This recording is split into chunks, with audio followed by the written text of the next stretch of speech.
Hey everyone, Arthur here. This time we're talking about cover arts. A topic that is quite a fascination of mine because as much as we all know the saying, you shouldn't judge a book by its cover, we can't avoid but to, at least a little bit, judge a game by its cover. Cover arts have the power to make or break a game. The more we go back in time, the more that's true, and they have been the source of some fantastic artwork. Some would even deserve a place in an art gallery or museum or something. And what makes them even more interesting is how they're different across regions. So in this video, we're taking a look at 25 times when the lesser-known Japanese cover arts put their American counterparts to shame. Before we go there, I have some channel news to share. It's been a while since the last video, and that's because of two things. I've been putting my life back in order, I've done my taxes, I've reorganized a lot of things, and more importantly, I've been working on a lot of new things for the channel. I've been doing some refreshing around here, so let's get through all of them real quick. We have a new channel logo. I have a pixel art sprite of myself to use in videos and thumbnails now. We have now new Twitter daily posts with one suggestion per day, each day of the week focusing on a different gaming generation, and new giveaways. Today's giveaway will be for Curse of the Sea Rats on the PlayStation 4, and this time it will be here on YouTube, not on Discord like the last times. So check the closing bit for the instructions on how to participate on this giveaway. And that's it, thanks for not skipping. Let's take a look at some cover arts and games. Welcome to the channel, this is From the Void.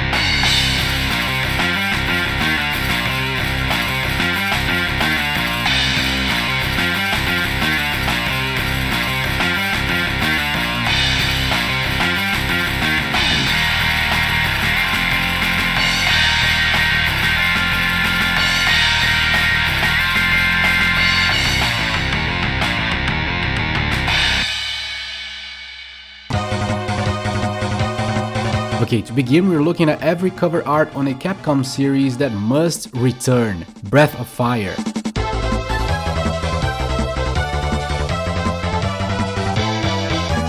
Such wonderful RPGs, all of them except Breath of Fire 6, which was a mobile-only gacha game that already died and killed the series with it, at least for a while, but every other game on the franchise is great or excellent. The original did not age all that well, but it was a great one at the time. This is an early SNES game, and this is its Western cover art.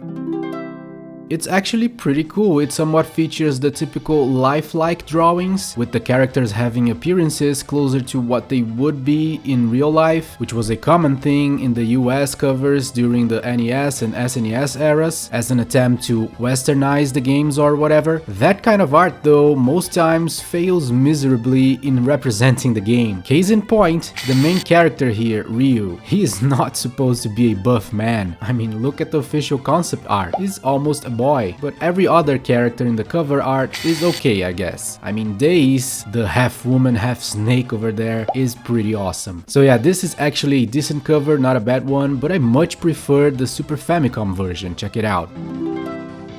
Most characters are here in cool poses. Bo, Nina, and Days in particular look awesome, and you may be thinking that this is a bad cover because the protagonist is not here. Well, think again. Yes, he is. That's him. That's the Kaiser Dragon transformation of Ryu. Nothing less. Freaking fantastic. And that's not all. Breath of Fire 1 was re-released on the GBA, and here's the US cover.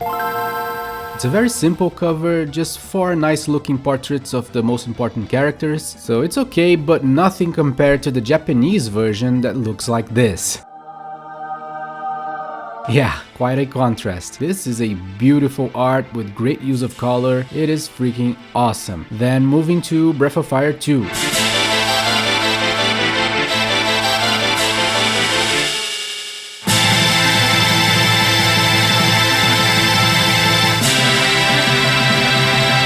Is one of the most nostalgic games for me because I've played this so much as a kid, and it's a great game, including on the story side. I love it. And we have a very similar case to Breath of Fire 1. The US cover was probably based on the original, once again portraying most of the characters well, but failing miserably to represent the main character in a faithful way. He is once again a buff guy. His hair was supposed to be blue again. They kept the dragon mark on his forehead even though this Ryu doesn't have it. They are different characters. And even this whole crazed warrior demeanor of Ryu in this cover art completely misrepresents the character. It once again worked for a RPG cover art on the SNES, but the Japanese one is much better. Look at this.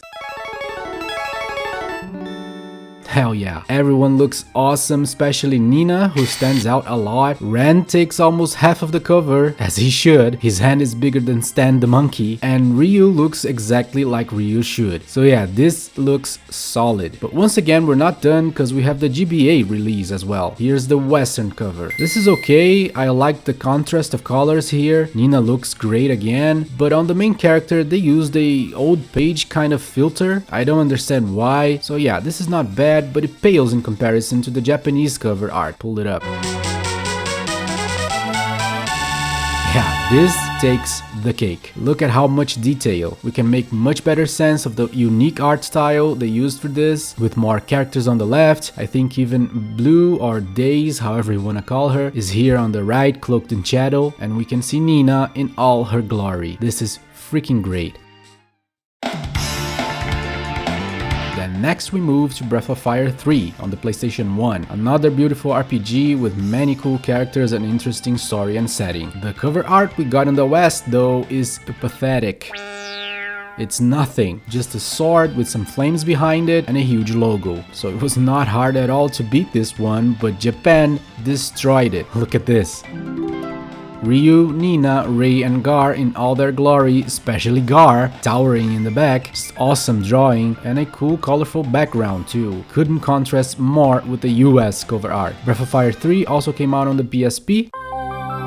But this time all regions look the same, and it's a great looking artwork as well, and I love the characters kinda hidden in the dragon skin there. Then Breath of Fire 4 doesn't really count, the covers are very similar, but Dragon Quarter deserves a mention for sure. The game is pretty awesome if you get deep into it, and I feel like it's a very underappreciated title, which I understand how it happened, cause it's a rather different and bold game, unlike anything else out there. And as for cover arts, the US one looks like this. It uses the exact character models from the game, and they are not the best looking at all, and it does pretty much nothing else. The logo is cool, but that's it. The European cover goes for a simplistic style, using only an emblem in the back. I don't really like it, but once again the Japanese cover is the best, with a really awesome artwork, with the two most important characters and a fantastic use of color. And that's it for Breath of Fire, cause Capcom completely mishandled the franchise after 5 with a Japan only free-to-play gacha mobile game that doesn't even exist anymore and would have been better off never having existed.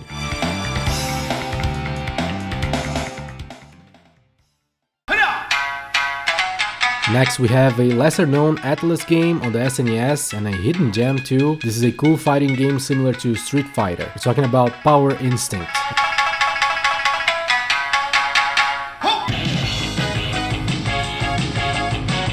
Let's go straight to the American cover art, which is this beauty over here. My word. We have sweaty monk versus sweaty Native American here, and a foot front and center.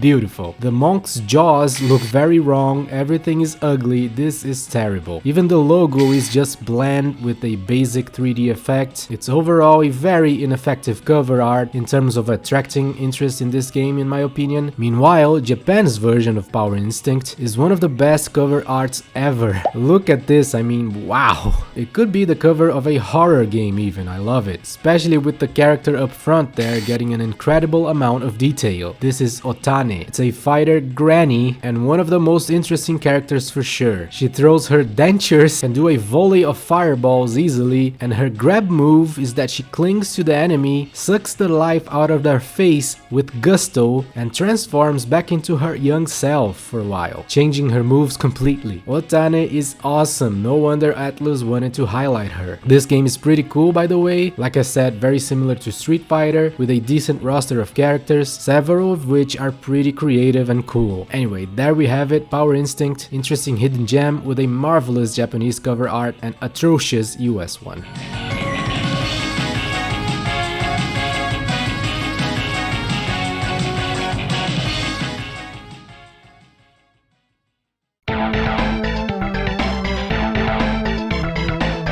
Next we have Shadowrun. This is a pretty cool hidden gem on the SNES. It's a cyberpunk RPG with a lot of exploration and tabletop RPG elements of spending proficiency points on skills that change how you interact with people and things, such as charisma, negotiation, and hacking skills. Pretty cool game, ahead of its time for sure, and it remains fun to this day. The US cover art is very simplistic. It's just the logo over a white microchip looking background. It works because the logo with the skull is pretty cool, while the European is much worse in my opinion. The logo takes a backseat to a poor drawing of some random cyberpunky characters. They all look hideous, but the Japanese cover art is much better, check it out.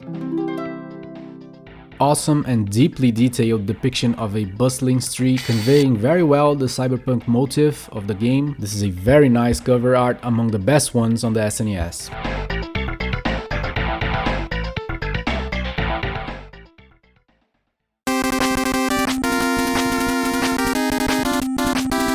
When talking about cover arts, we cannot overlook Mega Man. We're gonna go through every single one of the mainline, regular numbered, non-X Mega Mans, so from 1 to 11, but I'm only counting towards the 25, the ones where the Japanese art is the best one, which are 7 out of the 11. You've probably seen the hilariously awful North American covers of the earlier Mega Man games, so let's compare them to the Japanese versions, and to the European ones as well, cause some of them are pretty surprising. Okay, the original Mega Man got this hilariously atrocious quote-unquote art. I'm sure you've seen this is famous, but let's appreciate it a little bit because it deserves it. Mega Man looks indescribable there, but let's take a look at the stuff around him. This is like a child draw this, right? Everything is off scale. Look at the palm trees there. I mean, what? The top one is sprouting from the bridge, and it's the same size of the entire city beneath it. On the back we have a whole city on fire, but look at the other side of the river. I mean, what is this? What is a city silhouette doing here? What is it supposed to be? And these yellow pods with the butt cracks, what happened there? Why do they have butt cracks? I don't get it. And Mega Man, of course, the handgun, the way he's holding it, the yellow he never uses in the game, not even in any of the boss power-ups, the way he's squatting for no reason, his face that doesn't go with the rest of the entire artwork, how his helmet is off to the right a little bit, the wrinkles in his suit which are not even supposed to exist and how they are completely weird. I mean, my god, this is truly a treasure. It's so bad that it's actually more enjoyable than the much superior Japanese artwork. Just because the Japanese is a normal art, it will never rise to the level of the US monstrosity. The Japanese art is okay, it's not great. Mega Man has a weird, concerned look on his face, while the bosses look kinda cool. The use of color here is not great though, but the art does the job of illustrating the game well. But in this case, the best artwork is the European one. Have you seen it? Here, check it out. This is awesome. State of the art is right. High resolution graphics is right. This is how you westernize and reimagine Mega Man in real life style. Gone is the handgun, he's actually using his awesome hand cannon. The bosses look cool in the back. Dr. Wily looks great and so does his castle. I mean, this is top quality, lucky Europe.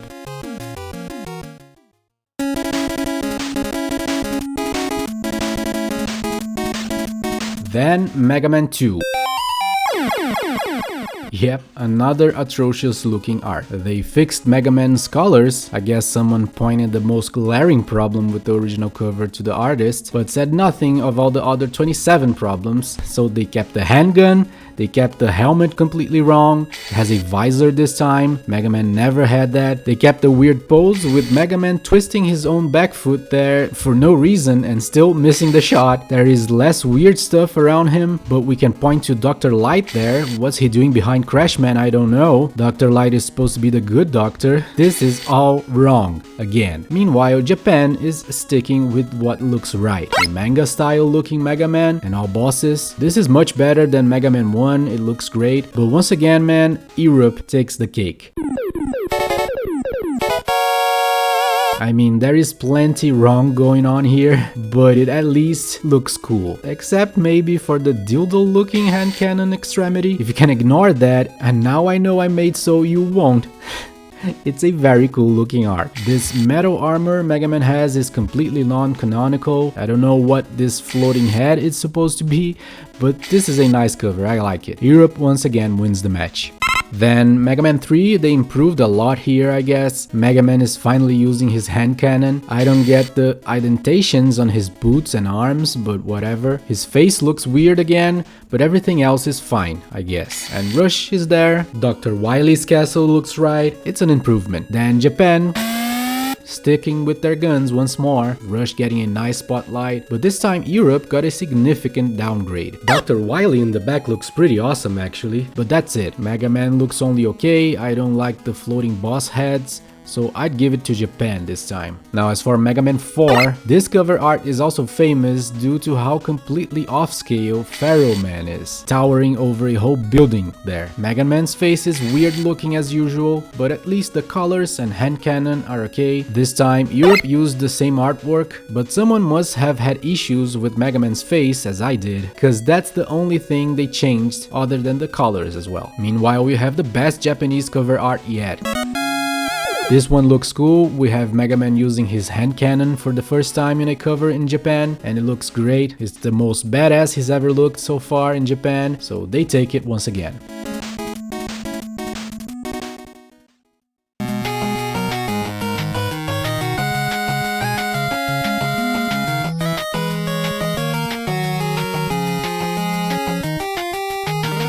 Now Mega Man 5. By now I guess the series was successful enough that some quality assurance was put in place for the cover arts. This looks okay except once again for Mega Man's face. They kept having troubles with this one very important part, but the artwork is cool overall. I like the massive Gyro Man in the back. Europe once again uses the same art, but once again changes Mega Man's face for the better and lightens all the colors. Meanwhile, Japan knocks it out of the park with another great looking manga style cover art with all the bosses and Mega Man in a cool pose. Mega Man 6 cover is also okay looking. I like everything except for once again his damn face. My god, will they ever learn? I'm losing hope here. And Europe actually didn't get Mega Man 6. Yeah, I guess it was too late in the NES life cycle or something. While in Japan they got another cool artwork.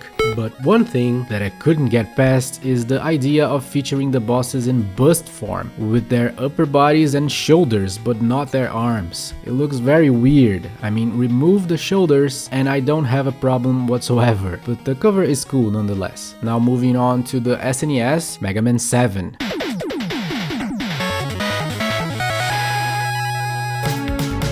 There we go, they finally got the face right. This is actually really cool. It's definitely my favorite US cover, while Japan knows what works for them. This is one of the best covers ever, beating the Western one in my opinion. Then the PlayStation 1 and Sega Saturn entry, Mega Man 8. In the US they used a pretty simple cover but very effective. I like the art for the power shot there and the spiraling background that goes with it. Both PlayStation 1 and Saturn versions use this artwork. Meanwhile, Japan keeping on making awesome arts with Mega Man surrounded by all bosses. This is another great one.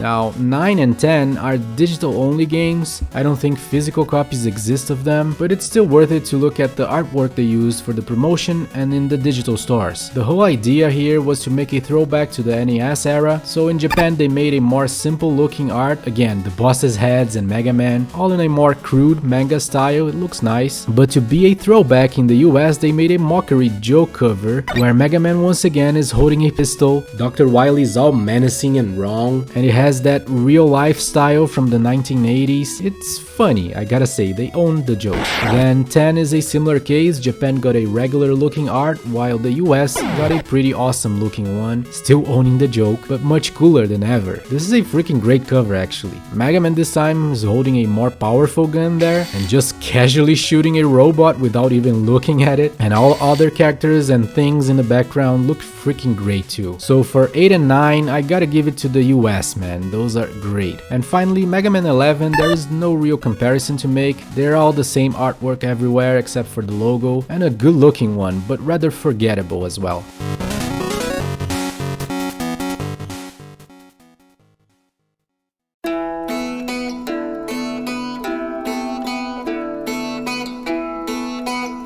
Next, a classic from Sony Japan Studio, Ikko.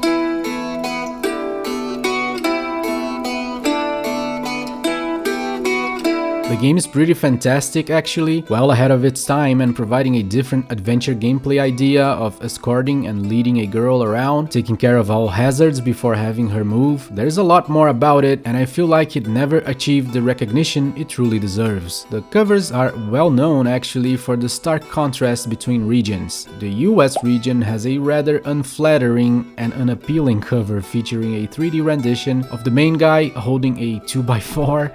Next to him we see half of the face of the girl we escort and behind him one of the main sceneries of the game. But it's all very haphazardly put together with no rhyme or reason, resulting actually in a very ugly looking cover art, which is a stark distinction to the Japanese and European art. Those use a beautiful painting from Fumito Ueda, the game's lead designer, that could very well be in a museum. Why they would discard this in favor of a random looking montage of the game's features is beyond comprehension.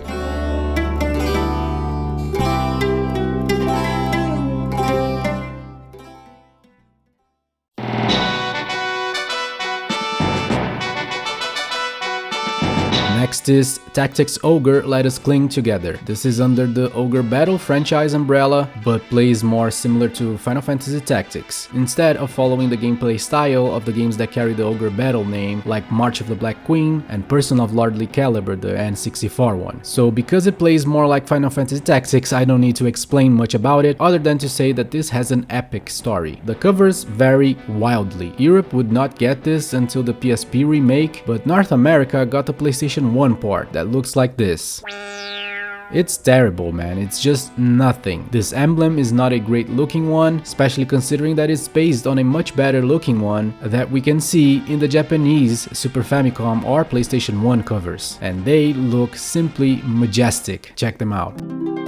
This is one of the most beautiful paintings used in a cover art ever, and we can see the fully fledged dragon with a sword and shield emblem in the flag, making the US cover want to hide itself in a hole.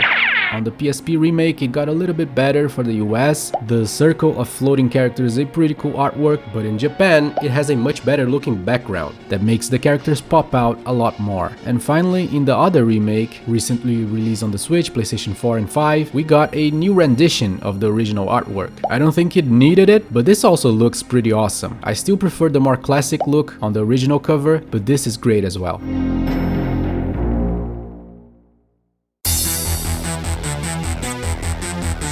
A little bit of Sonic now. First we have Sonic Riders.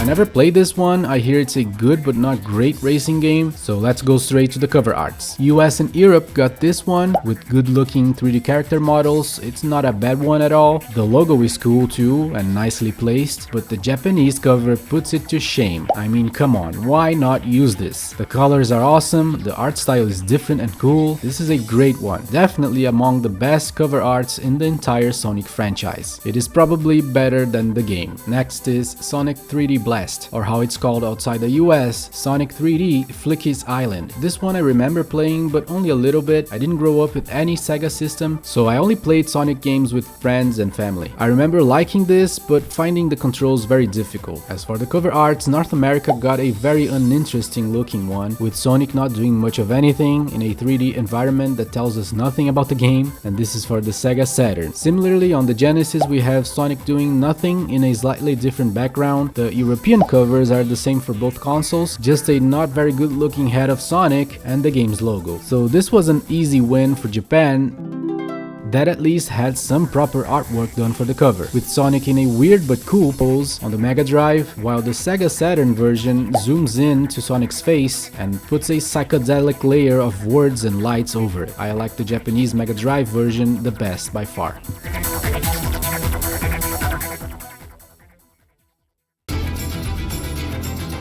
Next is Chrono Cross.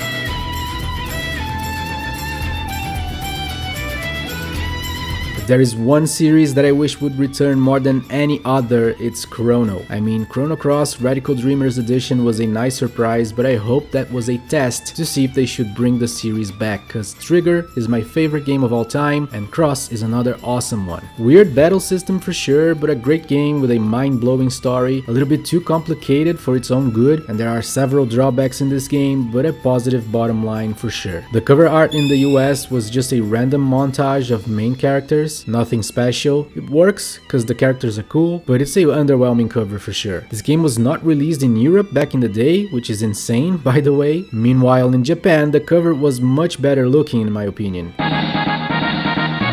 It depicts Terra Tower floating ominously, but the part I really like about this is the tiny boat and the even tinier two characters you can't even make out. Of course they must be Surge and Kid, but it doesn't matter. The point is how well it illustrates how much of an adventure you're about to sail into with this game. Great art in my opinion. And that's what they concentrate on in the remaster we got recently. The small boat and some characters in a beautiful looking art, the same used everywhere.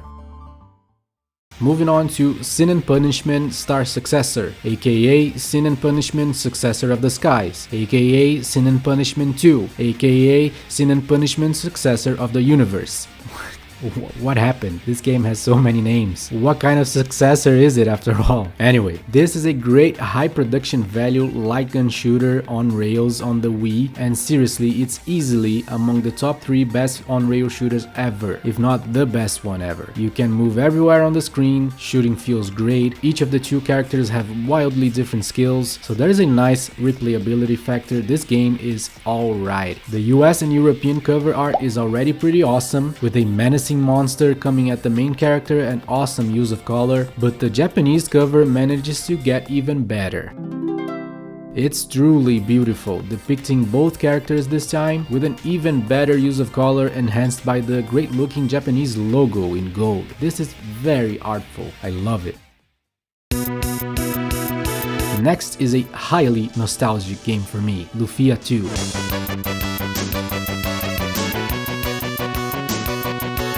What a brilliant RPG, prequel to the original, with a really cool and unusual battle system, awesome world to explore, and even monsters to breed, as well as some really clever puzzles. I mean, what's up with the puzzles in this game? Also, I gotta say, this series has a really interesting story revolving around the Sinistrals. The original actually blew me away with how cool the twist in the story is. Too bad the game itself is fairly mediocre, but 2 is much better. I gotta play this again because it's great and it's been a while. Now let's talk about the cover art. The US has a okay looking Maxim, striking a cool pose with his sword and cape, and the floating island on the side, which is the main boss's fortress, but it's barely visible over there. The European artwork fixes that issue using a pink background, but I like this even less somehow, especially considering that Japan got this much better looking cover. See, the fortress island in the sky gets a huge spotlight, while all the other characters are also depicted very well in a cool way. This cover is awesome in my opinion, doing the game justice. Next is the original Fatal Frame, or how it's called outside the US, Project Zero. The game needs no explanation. If you're into horror games, the Fatal Frame series is a sure shot, especially the PlayStation 2 original trilogy. As for cover art, the difference is night and day. In the US we have an atrocious looking thing here.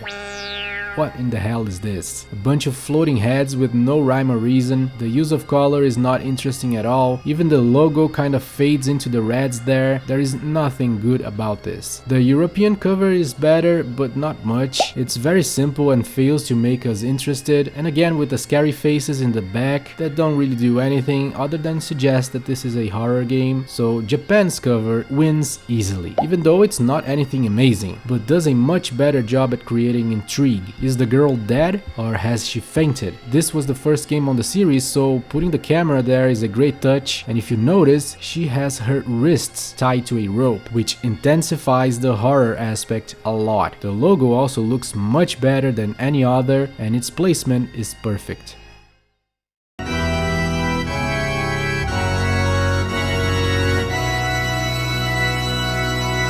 Next we have an interesting color study on the covers of Shin Megami Tensei 3 Nocturne.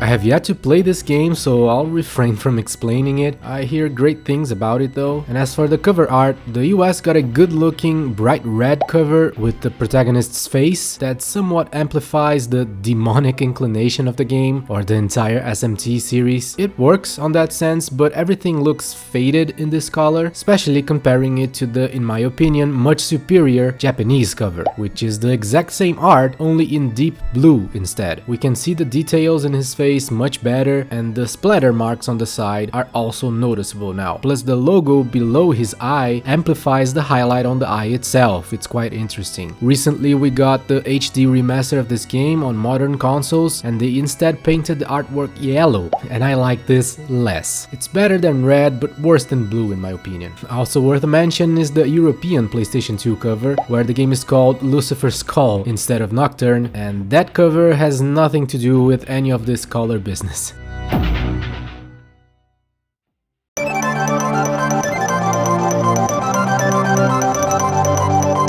Another insanely nostalgic game for me is Secret of Mana, and what a spectacular game on the SNES this was. This game is rather well known. It's one of the most famous action RPGs on the SNES, if not the most famous one, so I won't go into detail about it. Let's just go straight to the cover arts. The US and European covers are similar and pretty awesome already, actually. I love the focus on nature here, both the flora and fauna with the flying flamingos or whatever those are. But even though like 98% of the art goes to nature elements, we can still see the characters easily due to the contrast in colors, so it creates a great effect depicting how daunting the world is in their view. So yeah, this is great, but have you seen the Japanese art? This is one case where the simple fact that the Japanese Super Famicom box is vertical and has less mandatory clutter allowed the team to make a truly magnificent use of the whole space they had. Instead of giving us the impression of being all about the forest, it's much more clear that this is about the mana tree, which makes more sense. And what a bold and cool move to use the vertical box to show off a massive, majestic tree like this. It's freaking awesome is what it is.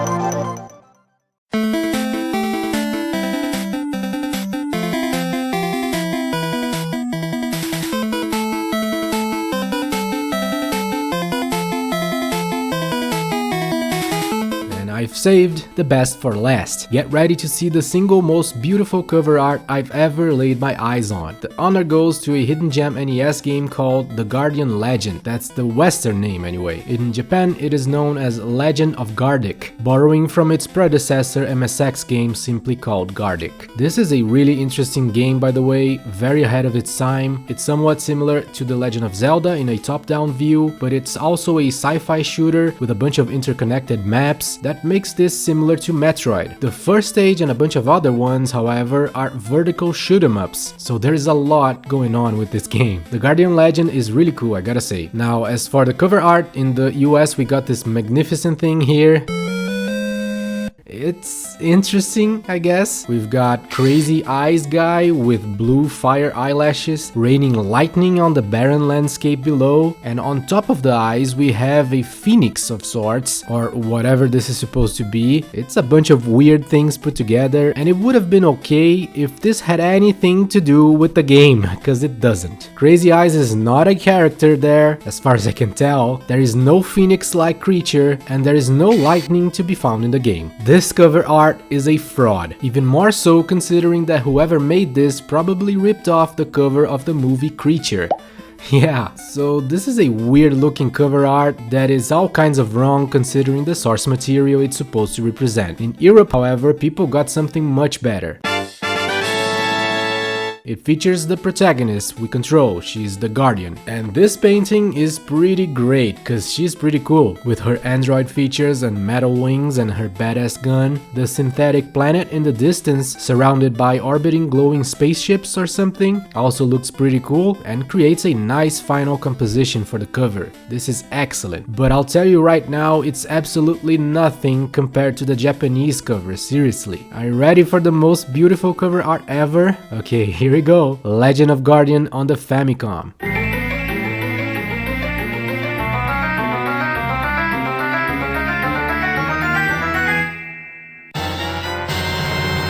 Is this the most awesome thing ever or what? Look at all the detail. It's once again all about the Guardian and her disturbingly robotic features, including wings and dreads and guns and so many tubes and cables, but she still has a human face and she's beautiful and it's conveying sadness. So we're left wondering why. Why is she sad? Who is she? Was she a human before? Is she a human now? We don't know. It's incredibly compelling. Then inside the box, the manual shows up more of the picture. She's sitting on a kind of a throne of technological metal parts or something. What is going on there? And someone found the actual full picture showing that the throne is actually lifting her up in the air a lot. This is amazing, straight up. This game needs a remake actually. Guardian Legend is loads of fun and this cover art deserves to be seen by the world. Whoever owns this IP, make it happen.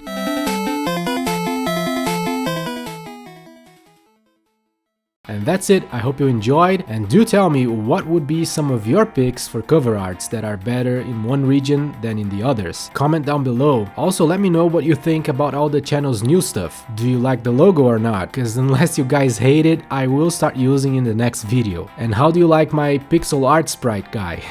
Do tell, and join me on Twitter to receive one game suggestion from one generation per day. We also have a Discord server you can join to discuss games and other things with me and several other gaming enthusiasts. And if you want to help the channel, the best way is to become a patron and gain access to some cool rewards over there as well. Now let's talk about the game giveaway. If you want a shot at getting a copy of Curse of the Sea Rats, which is a very recent Metroidvania, you can join the prize poll by being subscribed to the channel and commenting down below, adding to your comment the words "Curse from the Void." I will draw the winner and contact them with a reply to the comment here on YouTube, so stay on the lookout for that. Alright guys, that's it for today. Hope you enjoyed. Thank you so much for watching and I'll see you soon.